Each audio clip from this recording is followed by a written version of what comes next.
dursee akka isaan cubbuu dalaguudhaa taa'an otoo isaan hin uumin hin beeku Waaqayyo. Hin beeka. Bakka hin beeka taanaan immoo waan hin gaabben jedhamu kaa yoo dursee kan beeku ta'e duraanuu beeka waan gaabbuuf hin qabu. Ayyaa amma gara gabata duree keenyaa deebina. Waaqayyo Addaamiif haadha warraa kan kenne jannata keessatti moo jannata keessatti miti? Jannata kam? Waaqayyo kan inni Addaamiif haadha warraa kenne jannata keessatti moo jannataan alatti kenneef? Jannanni sun kamiin jedhe?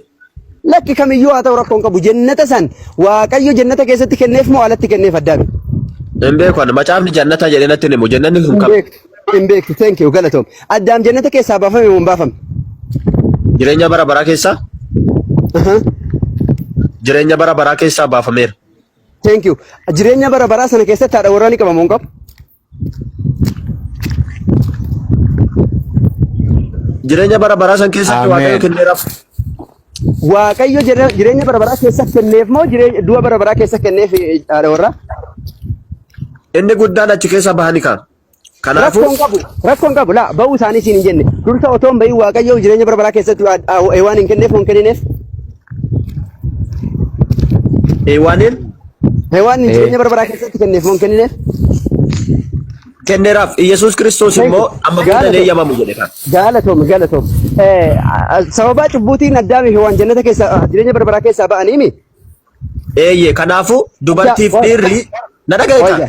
Dubartiif dhiirri sababii maaliitiif jannata keessaa bahani? Rakkoon qabu sababii cubbuu isaaniitiif hayyee Addaamii cubbuu eenyutu hojjete? Cubbuu eenyutu hojjete? Hewaaniif Addaamtu hojjete walitti deebina. Lakki cubbuu eenyutu hojjete hin jedhe? Hewaaniif Addaamtu hojjete. Jalqaba eenyutu hojjete? Jalqaba wanni jedhamu hin jiru.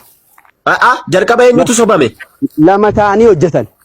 Jalqaba eenyu sobame hin jedhe? Lamaan isaanii sobame. Hin sobde. Hewaantu sobame. Hewaanuu haa sobamtu hayyee rakkoon qabu. Hootuka. Yeroo takka. Addaamii. Hewaantu sobame. Rakkoon qabu hewaantu sobame jedhii qabadhu rakkoon qabu. Sababaa cubbuu hojjetanii jannata keessaa ba'anii miisaan. Eeyyen. Yesuus Kiristoos maaliif dhufe gara biyya lafaa? Jireenya bara baraa yookiin jannatatti nu galchuudhaaf.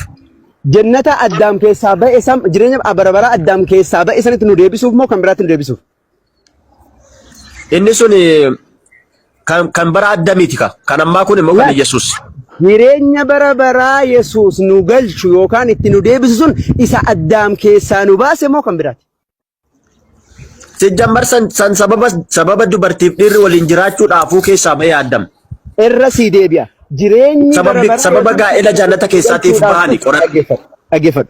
Jireenyi bara baraa Yesuus Kiristoos itti nu deebisuudhaa dhufe isa Addaamiif waan keessaa ba'an moo kan biraati? Yaa kanaafuu Yesuus Kiristoos jannatuma sanitti nu deebisa garuu wajjin jiraachuun hin jiru achi keessatti maaliif? Dabatu hojjeta. The game is over. Allah ke chawata. Allah ke. Samuel. Amma iki qabachuu deema.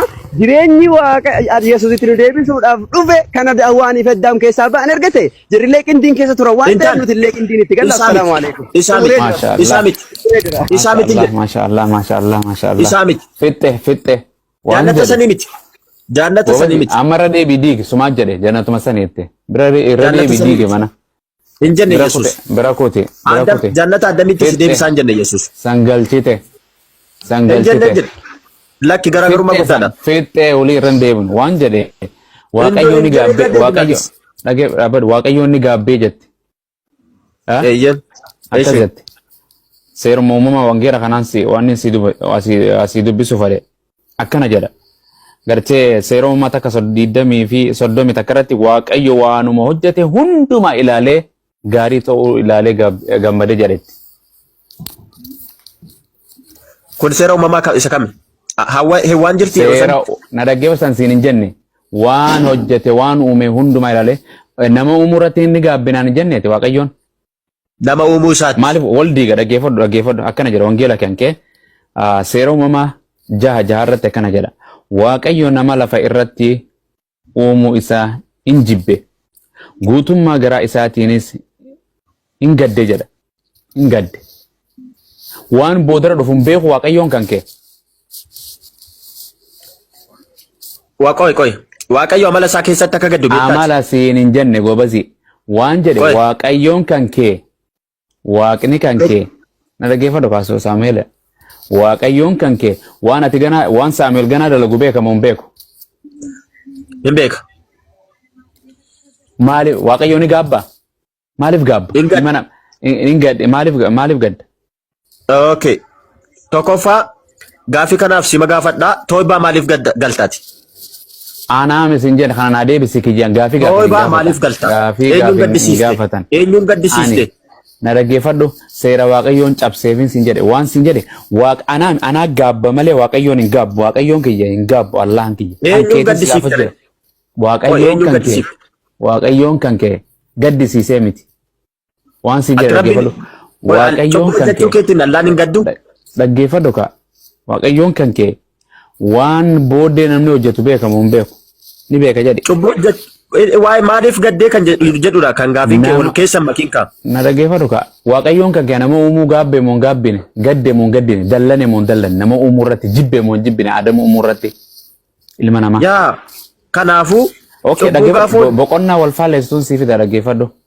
Maaliif eessa garanaa garas maa deemta kan mara dhaabbannee haasofna. Na dhaggeeffadhu ka wangeeluma keetiin wal faalleessa. Wangeela keetiin wal faalleessa faarfannaa keessa dheexees gartee waaqayyo hin gaabbu jedha. Ni gaabba waaqayyo. Amma kuno amma abbaan caalii barreessaa jira jala irratti sarkaa jira. No as boqonnaas ni qabaa bar laal boqonnaa na dura jira bar wangeelaan na dura jira goobasi baneen jira siif. Amma yeroo dhumuree jira.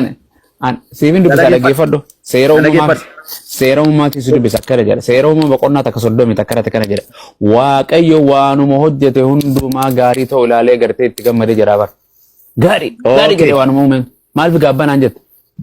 Yaa kone waaqayyo si uumuu isaatti jalqabaa iyyuu hin gammade.